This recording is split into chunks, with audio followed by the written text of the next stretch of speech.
Bonjour à tous. Aujourd'hui, je vais vous présenter une personne que vous n'avez encore jamais vue au festival et qui va intervenir pour la première fois sur notre festival cette année et qui exerce une activité et va nous proposer quelque chose de très particulier.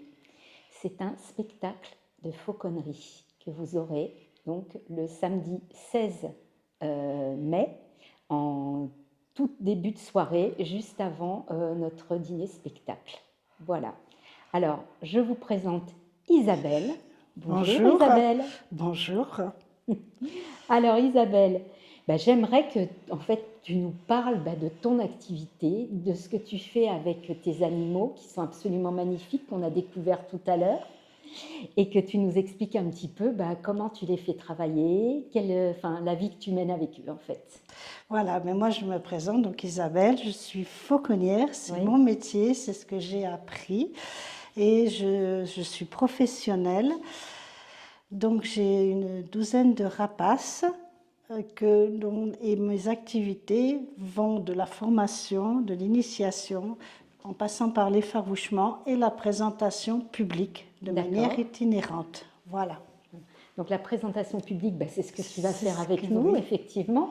Mais tu parlais d'effarouchement, voilà. Alors l'effarouchement, c'est-à-dire que je vais sur les collectivités s'il y a trop de pigeons ou des tourneaux pour réguler la population aviaire. D'accord. C'est-à-dire la remettre à un taux qui permette notamment aux petits crênetiers, aux mésanges de revenir s'installer. D'accord. Donc ça doit plaire énormément à tes animaux, j'imagine, parce qu'ils Oui. aiment bien, ça leur permet de casser la croûte, comme on dit. Hein. Voilà. Voilà.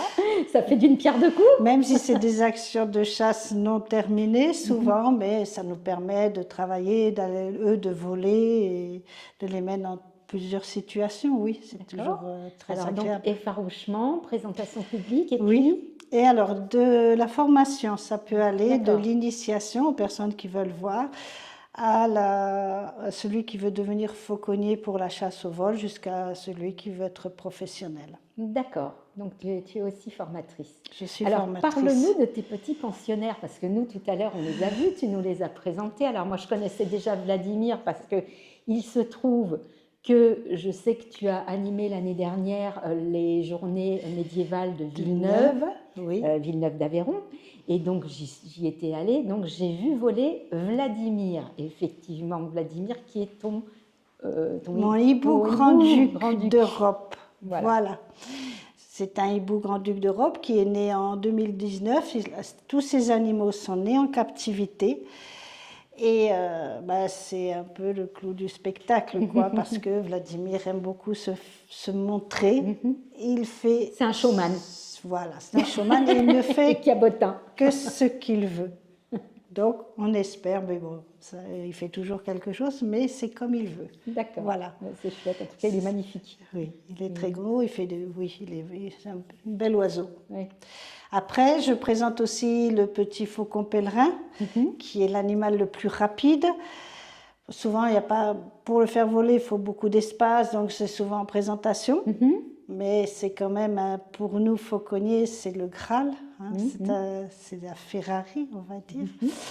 Et puis aussi, il y a les busses de Harris, qui sont très présentes en fauconnerie moderne et qui ont la particularité de chasser en groupe. Donc, on peut les mettre à plusieurs en l'air.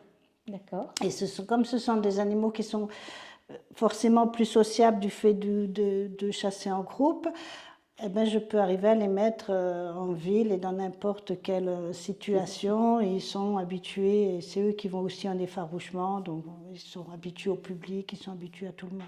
Et alors, tu nous expliquais tout à l'heure, donc ce sont des animaux grégaires, oui. Mais qui ont une particularité, c'est-à-dire que là, le chef, c'est les femelles. On est dans les rapaces, on est sur un régime matriarcal. Voilà, même c'est tout. La femelle qu'on appelle la forme, c'est ce qu'on appelle l'unité. Quand on parle du poids et de l'envergure, on parle de la femelle. Le mâle, on l'appelle le tiercelé parce qu'il est un tiers plus petit. Et c'est la forme qui, en général, sont préférées par les chasseurs parce qu'elles sont beaucoup plus vindicatives. Donc, plus puissante peut-être aussi. Plus puissante, oui, beaucoup plus puissante.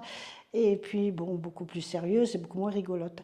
Donc, en spectacle, je vais prendre du tiercelé qui est beaucoup plus souple que ces dames, qu'on va laisser pour des actions plus fortes. Mais c'est vrai que lorsqu'ils chassent en groupe, ça va être une forme et plusieurs tiercelés. Et c'est la forme qui donne le coup final. D'accord. C'est elle la chef. C'est elle la chef. C'est elle la chef. Comme quoi, hein. C'est pas partout pareil. Voilà. Donc, ces messieurs rapaces, ben, il faut avec. Hein. Et puis tu as aussi, alors, tu as aussi dans tes animaux qu'on a vus tout à l'heure, un aigle royal, une aigle royale. Une aigle royale, une forme, oui. Oui. Voilà, qui fait 6 kilos, qui est un beau gabarit. Voilà. Et alors, elle ne vole plus, tu disais. Non, elle s'est blessée il y a une dizaine d'années, donc elle est tranquille là. Ouais. Je la manipule, on a beaucoup de relations toutes les deux. Et l'aigle royal, dans la nature, quand il perd son conjoint, il reste seul. Ce qui fait que ça devient un animal qui est extrêmement exclusif. D'accord. Et là, c'est sur moi. Voilà, il faut pas que... Elle n'aime pas trop qu'on m'approche, par exemple. D'accord. Voilà, c'est pas possible. Oui, quand elle est là, il faut pas se rapprocher de toi. Non, pas trop près quand même. Elle surveille. Tu es sa chose à elle. À elle, voilà, c'est ça. D'accord, c'est incroyable. Alors donc, si je comprends bien, chez l'aigle royal, le couple, c'est un couple fidèle. Oui, voilà, fidèle. Un couple à vie. On trouve souvent ça chez les oiseaux, c'est étonnant. Hein. C'est certain, pas chez les rapaces, tous, ça va être sur les gros. Certainement, c'est pour ça que ça limite la reproduction, ça limite... Ben oui, automatiquement. Mais c'est quand même un système qui est très dur, quoi, parce que s'ils en perdent un, c'est terminé, ils restent seuls. Ah oui, ils ne refont pas leur vie. Non, l'aigle, non. L'aigle royal ne refait pas sa vie, les autres, oui. Voilà. Il y a peut-être des leçons à tirer, ça c'est très intéressant. Je trouve ça dur de dire on perd son conjoint et on va rester seul. C'est une belle abnégation quelque part. Hein. Donc le fait, son exclusivité vient de ça. D'accord. Okay. Et comme elle n'a pas de mâle, mais je ne suis pas son mâle, mais je suis autre chose. Mais je suis son élément d'affection, oui. Très bien. Et alors, est-ce que tu as d'autres choses à nous raconter sur tes animaux? Est-ce que tu as quelques anecdotes? Est-ce que tu voulais partager autre chose? Je veux dire que chaque oiseau a son caractère, alors selon son espèce et puis après selon son individu. On le voit notamment chez les tiercelés, j'en ai 5, c'est 5 caractères différents. Il y a une relation avec eux, mais c'est ce qu'on appelle de la faune non domestique. Même si ça fait longtemps que la fauconnerie existe, ces animaux gardaient leur instinct. C'est-à-dire que quand on leur fait faire quelque chose, on reste dans ce qu'ils savent faire au niveau naturel. On ne va pas essayer de dévier cet instinct, ça ne marche pas. Donc, oui, on ne peut pas les dompter, quoi. Non. Hein, non. Et puis quand on le met en l'air, s'il veut partir, il part. Voilà. Donc ça fait partie de ce que l'on fait. D'accord. Mais on a une relation avec eux. Ce sont pas... Après, il faut le vivre pour saisir ça, quoi. Moi, c'est ce qui me plaît. C'est d'avoir cette relation, d'arriver à le meilleur travail possible. Et puis, on n'est pas le dominant d'un rapace. Parce que, à part les harisses qui chassent en groupe, mais est-ce qu'ils sont grégaires, je ne sais pas. Mais ce sont des animaux qui sont solitaires normalement. Donc il n'y a pas de système de hiérarchie et on n'est pas leur dominant. Par contre, on va essayer d'être leur partenaire. On va faire un partenariat. On peut peut-être être leur dominé puisque tu disais que pour l'aigle, tu es sa chose. Oui. Donc voilà. Parce qu'on reste dans une relation à deux où oui, on est arrivé à ce phénomène-là.